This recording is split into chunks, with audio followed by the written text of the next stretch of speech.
ರಾಜಸ್ಥಾನದ ಆ ವಿಶಾಲವಾದ ಥಾರ್ ಮರುಭೂಮಿ ಇದೆಯಲ್ಲ, ಅಲ್ಲಿ ಬೀಸೋ ಗಾಳಿಗೆ ಸಾವಿರಾರು ಕಥೆಗಳು ಗೊತ್ತು. ಆದ್ರೆ ಒಂದು ಕಥೆ ಮಾತ್ರ, ಆ ಕಥೆಯನ್ನು ಕೇಳಿದ್ರೆ ಸಾಕು, ಇವತ್ತಿಗೂ ಮೈ ಜುಮ್ಮನ್ನುತ್ತೆ.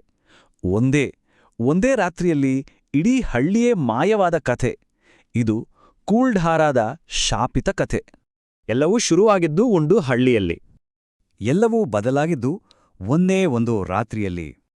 ಬೆಳಗಾಗೋದ್ರೊಳಗೆ ಒಬ್ಬರೂ ಉಳಿದಿರ್ಲಿಲ್ಲ. ಇಡೀ ಹಳ್ಳಿಯೇ ಮಾಯ. ಯೋಚನೆ ಮಾಡಿ, ಮನೆ ಬಾಗಿಲ್ಗಳು ತೆರೆದೇ ಇದ್ವು, ಅಡ್ಗೆ ಮಾಡ್ತಾ ಇದ್ದ ಪಾತ್ರೆಗಳು ಒಲೆ ಮೇಲೆ ಇದ್ವು, ಮಕ್ಕಳ ಆಟಿಕೆಗಳು ಧೂಳಲಿ ಬಿದ್ದಿದ್ವು. ಆದರೆ ಆ ಜನರೇ ಇರಲಿಲ್ಲ. ಅಲ್ಲಿ ಯಾವ ಯುದ್ಧನೂ ಆಗಿರ್ಲಿಲ್ಲ. ಒಂದೇ ಒಂದು ಹನಿ ರಕ್ತ ಕೂಡ ಚೆಲ್ಲಿರ್ಲಿಲ್ಲ. ಹಾಗಾದ್ರೆ ಆ ಒಂದು ರಾತ್ರಿ ಆ ಇಡೀ ಹಳ್ಳಿಯ ಜನ ಎಲ್ಲಿಗ್ ಹೋದ್ರು? ಏನಾಯ್ತು ಅವರಿಗೆ? ಬನ್ನಿ, ಸುಮಾರು 200 ವರ್ಷಗಳಷ್ಟು ಹಿಂದೆ ಹೋಗೋಣ. ಅಂದ್ರೆ 18ರ ದಶಕದ ಆರಂಭಕ್ಕೆ. ಆ ಕಾಲದಲ್ಲಿ ಕೂಲ್ಢಾರ ಅಂದ್ರೆ ಸುಮ್ಮನೆ ಒಂದು ಹಳ್ಳಿ ಆಗಿರ್ಲಿಲ್ಲ. ಅದು ಮರುಭೂಮಿಯಲ್ಲೇ ಅರಳಿದ್ದ ಒಂದು ಸ್ವರ್ಗ ಅಂದ್ರೂ ತಪ್ಪಾಗಲ್ಲ. ಯಾಕಂದ್ರೆ ಇಲ್ಲಿ ವಾಸವಾಗಿದ್ದಿದ್ದು ಪಾಲಿವಾಲ್ ಬ್ರಾಹ್ಮಣರು. ಇವರು ಬರೀ ಪೂಜೆ ಪುನಸ್ಕಾರ ಮಾಡೋ ಪಂಡಿತರಲ್ಲ. ಅವರು ಮರುಭೂಮಿಯನ್ನೇ ಹಸಿರಾಗಿಸೋ ಕಲೆ ಗೊತ್ತಿದ್ದ ವಿಜ್ಞಾನಿಗಳು, ನಿಜವಾದ ಕೃಷಿ ತಜ್ಞರು. ಒಂದು ಹನಿ ನೀರಿಗೂ ಕಷ್ಟ ಇರೋ ಜಾಗದಲ್ಲಿ ಅವರು ನೀರನ್ನ ಹಿಡಿದಿಟ್ಟು ಅದ್ಭುತವಾಗಿ ಬೆಳೆ ತೆಗಿತಿದ್ರು. ಯಾವ ಮಣ್ಣಲ್ಲಿ ಏನು ಬೆಳಿಬೇಕು, ಯಾವ ಬೀಜ ಬಿತ್ತಿದ್ರೆ ಮಳೆ ಬರುತ್ತೆ, ಇದೆಲ್ಲ ಅವರಿಗೆ ಕರಗತವಾಗಿತ್ತು. ಅವರ ಹಳ್ಳಿ ನೋಡ್ಬೇಕಿತ್ತು. ಅಚ್ಚುಕಟ್ಟಾದ ಬೀದಿಗಳು, ಕಲ್ಲಿನಿಂದ ಕಟ್ಟಿದ ಸುಂದರ ಮನೆಗಳು, ಎಲ್ಲವೂ ಒಂದು ವ್ಯವಸ್ಥಿತ ನಗರದಂತಿತ್ತು. ಹಾಗಾಗಿ ಒಂದು ಕಾಲದಲ್ಲಿ ಕೂಲ್ಢಾರ ತುಂಬನೇ ಶಾಂತಿಯಿಂದ, ಸಮೃದ್ಧಿಯಿಂದ ಇತ್ತು.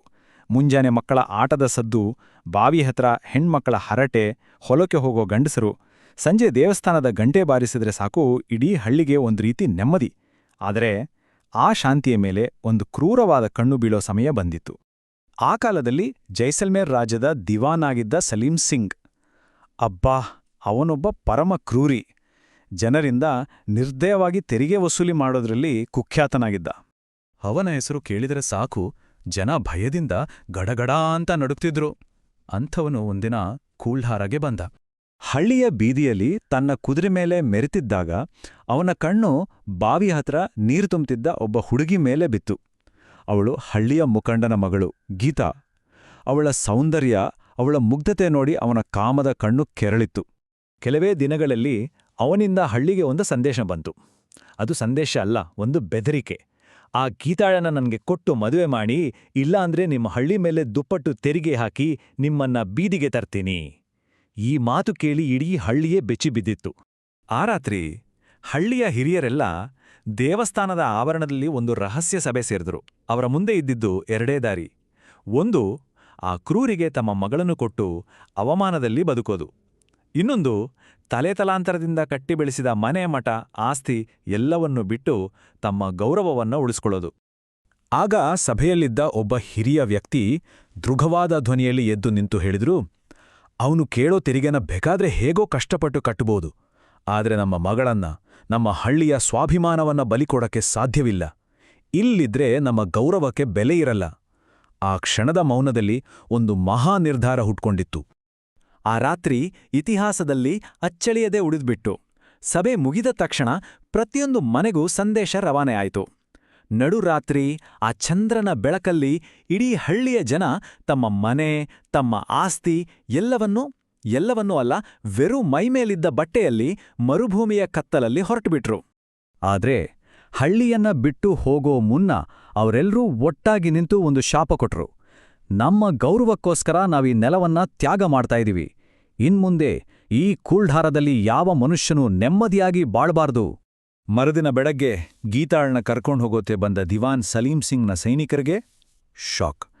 ಕಂಡಿದ್ದು ಬರೀ ಖಾಲಿ ಮನೆಗಳು. ಇಡೀ ಹಳ್ಳಿ ಸ್ಮಶಾನದ ಮೌನಕ್ಕೆ ಜಾರ್ತು. ಅಷ್ಟೊಂದು ಜನ ಎಲ್ಲೋದ್ರು ಅಂತ ಯಾರಿಗೂ ಇವತ್ತಿಗೂ ಗೊತ್ತಿಲ್ಲ. ಇಲ್ಲಿರೋ ಅಚ್ಚರಿಯ ವಿಷಯ ಅಂದ್ರೆ, ಖಾಲಿಯಾಗಿದ್ದು ಬರೀ ಕೂಲ್ಢಾರ ಮಾತ್ರ ಅಲ್ಲ, ಅದರ ಸುತ್ತಮುತ್ತ ಇದ್ದ ಪಾಲಿವಾಲ್ ಬ್ರಾಹ್ಮಣರ 80ಕ್ಕೂ ಹೆಚ್ಚು ಹಳ್ಳಿಗಳು ಒಂದೇ ರಾತ್ರಿ ಒಬ್ರು ಉಳಿಯದೆ ಸಂಪೂರ್ಣವಾಗಿ ಮಾಯವಾಗಿದ್ವು. ಇದೇಗ್ ಸಾಧ್ಯ? ಇವತ್ತು ಕೂಲ್ಢಾರ ಒಂದು ಪಾಳುಬಿದ್ದ ಅವಶೇಷ. ಪ್ರವಾಸಿಗರು ಹೋಗ್ತಾರೆ, ಆದ್ರೆ ಸೂರ್ಯ ಮುಳುಗಿದ್ಮೇಲೆ ಅಲ್ಲಿ ನಿಲ್ಲೋ ಧೈರ್ಯ ಯಾರಿಗೂ ಇಲ್ಲ. ಆ ಮುರಿದ ಗೋಡೆಗಳ ಮಧ್ಯೆ ಗಾಳಿ ಬೀಸಿದ್ರೆ ಅಂದು ಆ ಜನ ಅನುಭವಿಸಿದ ನೋವಿನ ಕಥೆಯನ್ನೇ ಪಿಸುಗುಟ್ಟಿದಾಗೆ ಕೇಳಿಸುತ್ತೆ. ಅಲ್ಲಿಗೆ ಹೋಗಿ ಬಂದಿರೋ ಎಷ್ಟೋ ಜನ ಹೇಳೋದೇನು ಗೊತ್ತಾ? ಯಾರೋ ನಮ್ಮನ್ನೇ ನೋಡ್ತಾ ಇರೋ ಹಾಗೆ ಆಗುತ್ತೆ, ರಾತ್ರಿ ಹೊತ್ತು ಹೆಂಗಸ್ರು ಅಳೋ ಥರ ಶಬ್ದ ಕೇಳಿಸುತ್ತೆ, ಫೋಟೋ ತೆಗೆದ್ರೆ ಅದರಲ್ಲಿ ವಿಚಿತ್ರವಾದ ನೆರಳುಗಳು ಕಾಣಿಸ್ತೆ ಅಂತ. ಇದೇ ಕಾರಣಕ್ಕೆ ಭಾರತೀಯ ಪುರಾತತ್ವ ಇಲಾಖೆಯೇ ಸೂರ್ಯ ಮುಳುಗದ ಮೇಲೆ ಕೂಲ್ಢಾರ ಒಳಗೆ ಪ್ರವೇಶವನ್ನ ನಿಷೇಧಿಸಿದೆ. ಕೂಲ್ಢಾರಾದ ಕಥೆ ಬರೀ ಒಂದು ಇತಿಹಾಸ ಅಲ್ಲ, ಅದು ಸ್ವಾಭಿಮಾನಕ್ಕೋಸ್ಕರ ಮಾಡಿದ ಒಂದು ದೊಡ್ಡ ತ್ಯಾಗದ ಸಂಕೇತ. ಆದ್ರೆ ಕೆಲವರು ನಂಬೋ ಹಾಗೆ ಪಾಲಿವಾಲರ ಆ ಶಾಪ, ಅವರ ಆತ್ಮಗಳು ಇವತ್ತಿಗೂ ಆ ಮಣ್ಣಲ್ಲೇ ಇವೆ. ಹಾಗಾದ್ರೆ ಆ ಒಂದು ರಾತ್ರಿ, ಆ ಜನರ ನೋವು ಇವತ್ತಿಗೂ ಅಲ್ಲೇ ಉಳಿದುಬಿಟ್ಟಿದೆಯಾ? ಒಂದು ವೇಳೆ ನೀವು ಎಂದಾದ್ರೂ ಕೂಲ್ಢಾರದ ಬೀದಿಗಳಲ್ಲಿ ನಡೆದ್ರೆ ಆ ಗಾಳಿ ನಿಮ್ಮ ಕಿವಿಯಲ್ಲಿ ಏನೋ ವೇಳೋಕೆ ಪ್ರಯತ್ನ ಪಡಬಹುದು. ಆದರೆ ನೆನ್ಪಿರ್ಲಿ, ಹಿಂದೆ ತಿರುಗಿ ನೋಡ್ಬೇಡಿ.